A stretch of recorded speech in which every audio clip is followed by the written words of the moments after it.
Good afternoon. Welcome to the Khalifa University webinar. Today we'll be talking about silicon photonics, controlling the flow of light. My name is Jaime Viegas, professor here at Khalifa University. So what is photonics? Photonics is a branch of science that deals with the generation, the propagation, manipulation and detection of light. And what is light? Light is an electromagnetic wave. As you can see here on the diagram, light is an oscillatory behavior of the electric field and the magnetic field. And light is composed of many discrete particles, each corresponding to a quantized energy called photons. Therefore, photonics is the science of manipulating the flow of photons, and we can compare it with electronics, which is the science of manipulating the flow of electrons. In this diagram, you can see the artistic depiction of the world connected by fiber optics. That's the backbone of the internet. The way you can actually see me today, it's most surely that the data that has been recorded is going through lots of optical fiber cables and reaches your home. And what is light then? We can chop the light into a portion of the electromagnetic spectrum. This encompasses very apparently distinct entities, physical entities, but they are all connected in their core behavior. So you have radio waves, microwaves, help you heating up your food in the microwave oven.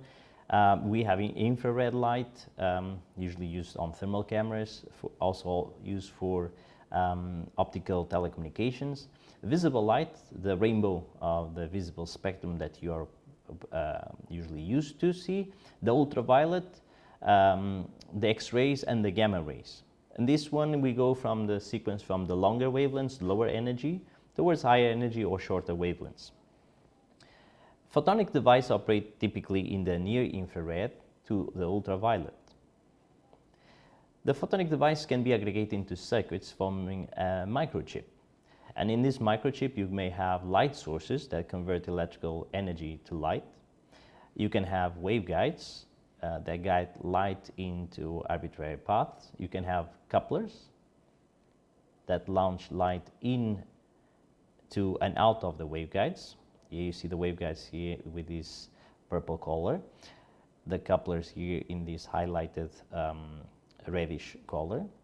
You can have splitters that split light into different paths, as you can see here from a micrograph of a real silicon photonics microchip.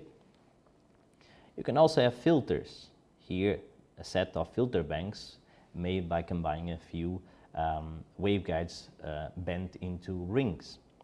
Then you can also make things a bit more complex, like modulators that allow to add electronic information, or as we call it, data, to light.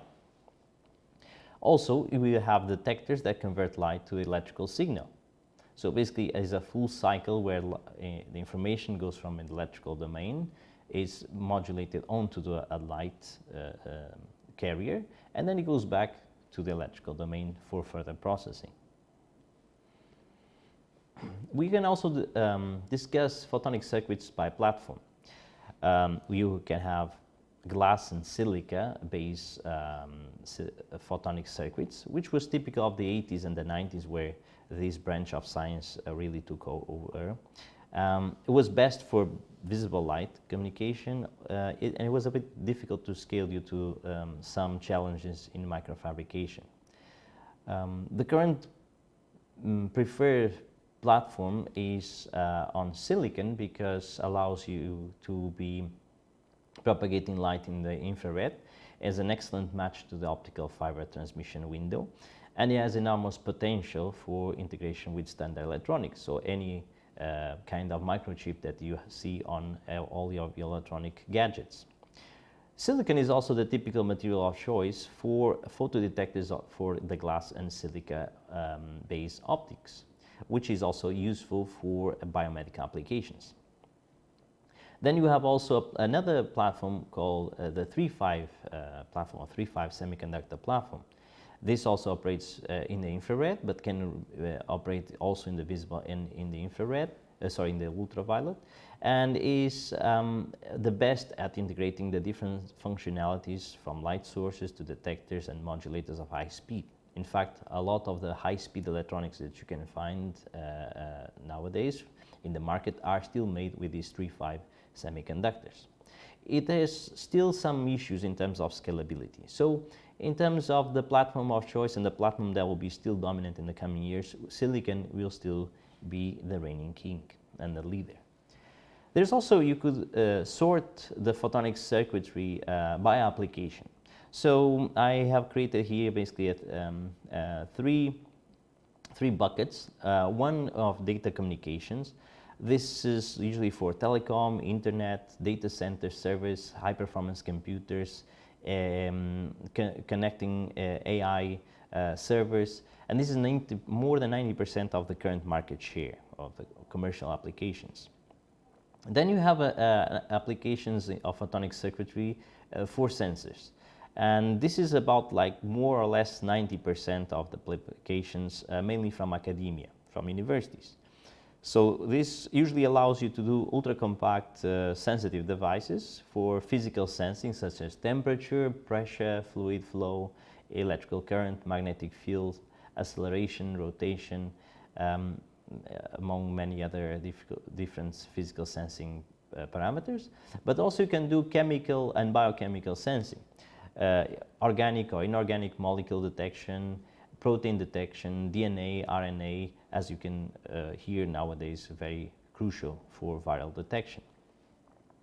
Finally, there's another emerging application, or two emerging applications that I put them together, on the fields of artificial intelligence and quantum computing, where people try to do artificial intelligence hardware accelerators using massively parallel computing with light. Also using the high bandwidth, the high capability of light to transmit a lot of data to actually pass the giant amounts of data that is required to train an AI network. Another application is to use optical neural networks, quantum key distribution, quantum entanglement, and photonic quantum teleportation. So we will see still lots of good news in this realm in the coming years. Then there's other applications where mix the potential of integration of optics also with electronics, with high-speed electronic. And this is the synthetic aperture, LiDAR, optical phase arrays for automotive, unmanned aerial vehicles or drones, and CubeSats. So basically where you can, using a miniature chip, to steer a beam of light to different directions, different colors, different directions, which also composes the future of the holographic displays. Here you can see a typical photonic circuit block diagram, where a laser light source will connect to some sort of light I/O pads, input-output pads. You'll have some sort of polarization controller because the electric field can oscillate in different directions regarding to the plane of the chip, and sometimes you need to adjust those. You have an optical modulator which will get some signal from the RF radio frequency electrical signal input, so the data that is imposed to the light stream with the modulator. And then you have a multiplexer, written there, the MUX, which integrates all these different light sources, these different colors, into a fiber cable. And this fiber cable can go for kilometers and kilometers and connect different computers all over the world. At the end of that fiber cable, you'll have a DMUX, a demultiplexer, that then feeds the light of different wavelengths to an array of photodetectors. And then, of course, you need all the electronics to take care also of these different components. So there's a lot of integration between electronics, a lot of complementarity between photonics and electronics. Of course, we need a modular approach to design such complex systems to integrate to the components for obtaining the required performance. So how does the electrons and photons interact? So how this electronic photonic conversion occurs in a single slide? Difficult topic, because usually this will be a full course in most universities. So just trying to reduce it to a single very condensed view. Electrons exist in solids, in organized solids like crystalline materials, as forming bands of energy. And these electrons can be pumped, they can be excited to higher order levels, to higher order energy levels, by what we call pumping, which can occur due to injection of current, or it could be also by the shining light of convenient wavelength, convenient energy. So when the electron goes to a higher band, to a higher excitation level, in this case we call the conduction band, and when it comes back to the valence band, the electron will give back that energy. So when it gives back that energy, it will emit a photon, and that's what it is, light. So we have light emission. By playing with the materials and the material order, the geometry of the materials, you can create materials, devices where light can be amplified. So you can have light emitting diodes, you can have lasers, which is just a light emitting diode with a feedback mechanism that allows to reinforce, to increase the signal, so light amplification. And then you can do the reverse. You can have the photons to shine onto a material, promoting the transfer of that electron from the valence band, the low energy state, to the conduction band, the high energy state. And then we extract it with an external electrical field, the current, or better said, the charges from that device, and that's a photodetector. So silicon, I mentioned before, is the leader of the electronics revolution. We cannot think about anything in our common life nowadays without using silicon microchips. From the camera, from the cell phone, TVs, everything will have a complex amount of microchips made of silicon. Silicon is a group 4 element in the periodic table. It is grown as an ultra high purity single crystal that is cut into thin layers called wafers. The wafers are processed in a very controlled ultra pure clean room in a semiconductor factory, which is usually called a foundry. Many chips are made at once on each wafer surface, typically requiring up to 10 to 200 sequential steps. This is how all electronic chips are made. The same techniques are used for making silicon photonics chips also. Here you can see an image of some chips we have made. In this case, they were made in collaboration with GlobalFoundries. We made at GlobalFoundries, one of the largest foundries in the world for silicon photonics. And you can see, compare a chip with many photonic devices, how small it is, that chip, compared to a 1 dirham coin. In the middle picture, you see a typical wafer after being processed with all the different chips that are still to be cut from the wafer. Because of the very fine features on that wafer, you see this rainbow effect where the light is dispersed in different colors. And on the left, you have a picture of a typical clean room using ultraviolet filtering illumination to avoid damaging the process of fabricating the microchips. At Khalifa University, we have a clean room in the Masdar city campus, which is a state-of-the-art facility for photonics research.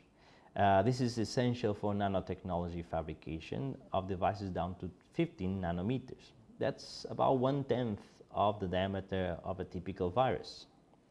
I have some pictures here where you see the different equipment for deposition, for etching, for removal, for depositing the material, and for patterning. We call it lithography, which is typically placed in a yellow or orange room where UV light is removed from the room, filtered. I mentioned before that we also get chips from GlobalFoundries, which is one of the largest semiconductor manufacturers in the world, with factories in US, Germany, and Singapore, and is fully owned by Mubadala's Mubadala Investment Company here in Abu Dhabi. GlobalFoundries is one of the major players in silicon photonics, and with this collaboration between Khalifa University and GlobalFoundries, we are developing devices for the future processes of GlobalFoundries that will be then embedded into many of the different data centers in the world. And how does silicon photonics really operate? So we use silicon sandwiched between its oxide as the light guiding layer. This is the same silicon media where transistors and diodes can be made. So we can make electronics and we can do photonic components. So light propagates with different speeds in different materials, slower in silicon and faster in air or glass. So here we use the glass made from the oxidation of silicon, which is called silicon dioxide, ultra pure version of glass. So when the material where light propagates slower is surrounded by a material where it propagates faster, the light is trapped and the light is trapped in the slower light material. This is called total internal reflection, TIR. But an interesting thing of optics and photonics, if you bring another waveguide placed nearby, the light can jump onto the other waveguide. This is very sensitive to various parameters and is therefore used for sensing applications. You probably have seen this one if you hold a glass of water in your hands, and at some angles the glass of water just behaves like if it is a perfect mirror. But once you grab where you have your fingers, you'll notice that you can see your fingerprints quite shiny on that edge of the water glass. So that's basically the same principle of total internal reflection, and when you have your fingers touching the edges of the glass, it's actually the frustrated total internal reflection, or FTIR. And in silicon photonics, we use wave interference a lot. It plays a major role. So what is wave interference? In wave interference, we play with the fact that we can have constructive interference when the two waves, for example, can be made with two or many more waves. Two waves are in phase, they oscillate at the same time. The wave crests and the wave beeps all occur at the same time in the same point of space. You reinforce the wave. When you have destructive interference, the wave crests and the wave valleys are in phase opposition. So they are like coincident, the valleys with the peaks. They cancel each other out. So using this effect, like if we have a miniature nanoscale cogwheel made of light, we adjust this cogwheel to be in phase, out of phase, by using very, very, very small variations to the material surrounding the waveguides. So many useful photonic devices use interference as their basic operating principle, and these are called interferometers. So here we have an example of a ring resonator where light could be fed from the top left point, marked here with the arrow. Some light goes through the waveguide from left to right, but some light will jump to this curved waveguide here. And so light will go spinning around many times, and some of that light then drops into this bottom port on the lower left. This is very wavelength selected. That means that different colors of light will propagate through, and some other colors will appear here on this lower port. There's the ring resonator. There's also the racetrack resonator that looks like a bit like the a camel racetrack. So the light is launched from the left, jumps into the racetrack, goes around in a similar way like in the ring, and then comes back down to the lower waveguide. So using the same principles, here at Khalifa University, we've been developing some sensors for measuring a variety of interesting phenomena. So one of them is to measure the gas concentration in a gas sensing ring resonator configuration. So here the work of one of the graduating students, Soa Youssef. She was developing some nanostructured rings that they are suspended in a very minute, you see here, like a very like a rib waveguide. And here is an SEM electron microscope image, and here is an optical microscope image of the same. And so the light will come from this edge, some of light propagates through, some of light couples to the ring here, and then drops here. And then we look at these with in a spectrometer, and we see the peaks of the resonance peaks here, and we see how these peaks shift depending on the concentration and the temperature of the gas surrounding that ring resonator. Another usage of these minute, this very sensitive effect of the proximity of the waveguide, one waveguide with another, we have created this sensor based on a waveguide array sensor. Also another work by a student of Khalifa University, Ricardo Janeiro. So here the waveguide array sensor, we will launch the light into this waveguide here on the right, the longest one, and then light will jump from waveguide to waveguide, and therefore different wavelengths will take different time to propagate through the device. So some will be in constructive interference, some will be in destructive interference. And we have used it to measure variations of concentration of saline solutions, which I usually use for cell culturing, and also for monitoring the presence of volatile organic compounds, which are usually solvents that can be dispersed in air, so air quality control. Also, there is a Silicon Photonics center at KU. It's the Semiconductor Research Corporation, Khalifa University Center of Excellence in Integrated Photonics, which is sponsored by Mubadala. And in that one, we have been developing then the components for the future processes, for the future libraries that GlobalFoundries will have it available for their customers, worldwide customers. Usually mainly from US, but very broad customer base. Here is an example of a polarization splitter. In fact, this device, the images you see here, this was fabricated an image here in Abu Dhabi by our group in the Masdar city clean room. But here we have light of two different polarizations that is oscillating. One, let's say the light is left and right in the parallel to the horizontal direction, and the other polarization characteristic of this system, the electric field is oscillating up and down, like perpendicular to the plane of the chip. So the light that comes with these two polarizations, let's say from an optical fiber, we need to split this polarization. So it's similar to what we do in optics. We call a polarizing beam splitter Q. So here we are splitting the polarization that the electric field is horizontal, let's say, goes into the upper arm branch, and the polarization that is vertical goes along this lower branch where there is these meanders. And you see here like how the power profile will be different for the different polarizations. Other device we've been working on, waveguide crossings.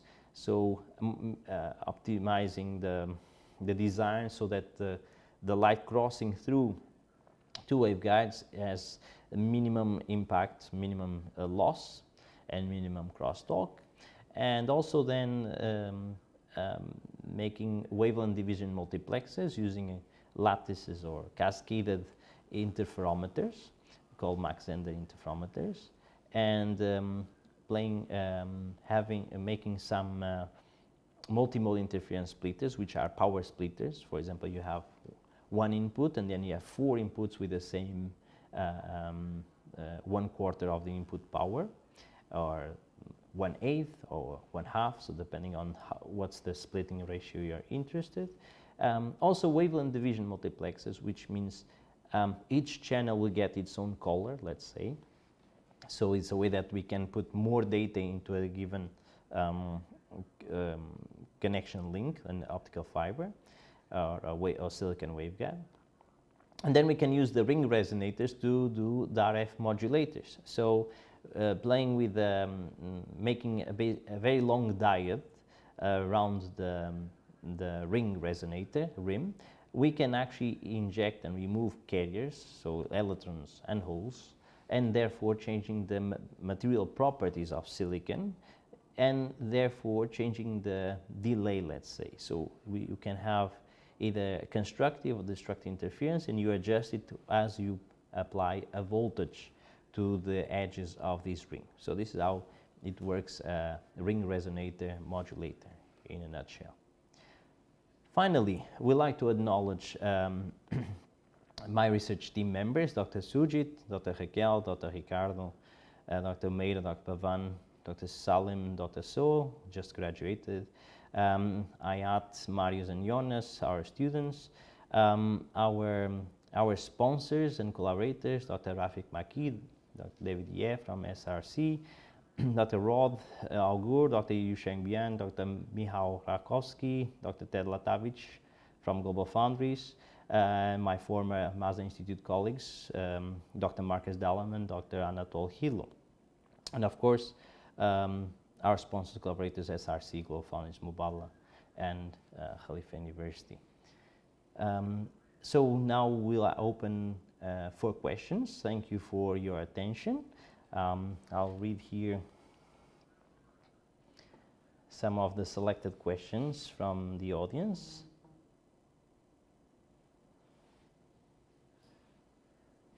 So, first question, for the splitters, why do we need to split the light? So we need to split the light. I'll just go a bit back here. This is a good image. So most of these interferometers are based on splitting the light into different paths, and then we need to change the length of one of the paths. Now, changing the length of something that has already been engraved in silicon is very hard.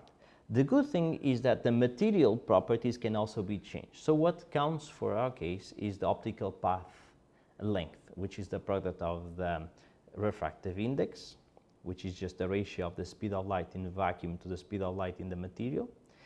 And then we need to multiply that refractive index with the physical length. So if we can change the refractive index of the material, either by injecting carriers or changing the temperature, or by putting a gas surrounding the waveguide or a liquid, we will be able to change the path difference. So we get constructive or destructive interference. So having a splitter is always essential, because we will almost always have something like here. We need one waveguide splits in two arms. So this is an interferometer with arm number 1 and the arm number 2. And then I need the splitter again to combine the input arm and the output arm, let's say. And then there's another splitter there to split again the power to the different waveguides. Another thing that you usually would notice from the first, one of the first images, is that in most cases we will be a bit limited on the number of input couplers, so input, let's say, devices that we can put on the chip. So it's easier that we put only one input port and then we split it. It's a bit similar to having a wall socket, right, where you can plug the power. If you have an extension cord, you can have now 4 devices connected to the same wall plug. So basically the principle is exactly the same. You can split the power for different, for a lot more devices. Next question is about what, so what is the silicon sandwich, or why is the silicon sandwich? So I mentioned that we make these wafers out of silicon, but then for silicon photonics we do a little bit of a trick where we will deposit an oxide, and then again we will basically bound the wafer to another wafer. So creating basically a sandwich of silicon in between the oxides. Okay, so it's what we call silicon non-insulator. It has a reason for that, so that actually we can have the device similar to like this, what we call a silicon nanowire. So we need to sandwich above, below, and left and right. So we need to encapsulate, we need to create what we call a silicon channel waveguide. So it's like, it needs to be fully embedded in the material that is surrounding the waveguide core, the silicon, must be a material where the refractive index is lower. That means the light goes faster. So if the light, see, if my arms, like here, my ends form a plane, if the light goes faster on the edges than it goes in the center, then the light will basically fold into itself. You could think about if it was refocusing. But if the light was always refocusing, like as you can see here, the light bouncing back and forth between the high refractive index blue rectangle. If the light was always focusing onto itself, then at a given point it will pass, cross, and go out. This is compensated by another effect which is called diffraction. So diffraction kind of makes the light expand out from a single point, and then this modulation of having the refractive index higher on the center and lower on the edges makes the light bend back into the central point. So that's the reason why we need to sandwich, to basically confine the light inside the waveguide core. Next question here is, do you have any tips for students who want to enter this field? It is hard. Well, it may appear hard, but I would say that is much easier than it seems. Depends. None of our students have a background in optics or photonics, which you probably won't find it typically. There are not many courses around about this one. So mainly people come for the electrical engineering department. Some people come with a background of physics. And then we basically teach all they need to excel in this field here at Khalifa University. So you do usually a master's on the topic of electrical engineering, and then you select the courses for photonics. And then in the PhD, you can do further some other more advanced courses. So all the courses you need, you have it here at Khalifa University. So that's, we will prepare you even if you have if you think you don't have the background. Basically, we only need some basic electromagnetic theory that you have usually in the undergrad, in the courses of, let's say, in the degrees for physics and electrical engineering, and that's usually more than sufficient as the basis. The next question is, why are the ring resonators important? So the ring resonators are very compact because the light folds into itself. So instead of having a very long device to get this constructive and destructive interference, because light is only evanescently, very weakly coupled from the way, you see that there's a top waveguide here and the bottom waveguide there, and they are too far away for light to couple directly. So what I use is a weakly coupling from one waveguide to the ring, and on the ring waveguide, because everything, the waveguide is folded at the beginning with the end, so light will theoretically continuously be there for a long time. We call that a high Q factor. So the light stays inside the cavity, stored for a relatively long time. Because of that time, that light travels back and forth, allows you to have any effect at the edges of the curved waveguide will be amplified many times, as many times as this Q factor. And this Q factor is the rate of decay of the electrical field inside this circular cavity. So if light stays there for a long time, it will have time to see small changes on that cavity. So it's a way that we amplify the effect. So one of the works, I don't have here the slide for that one, but we have another work where we have used a very similar platform here, similar to this ring, done by SOA, and functionalize with some few base pairs from DNA, from Legionella DNA. And then we are able to detect down to the femtomolar, 1 femtomolar concentration, so very low. So this is a collaboration between Khalifa University and one colleague in NYU Abu Dhabi, here in Saadiyat campus. So the fact that you can actually amplify the effects by many orders of magnitude allows you to do basically molecular detection. You can measure small adsorption of small molecules to the surface of these waveguides. So they're actually something that is nanoscale science and nanoscale detection. I think that's all the questions we have for today. Thanks for your attention, and please join us for other webinars of Khalifa University. Thank you.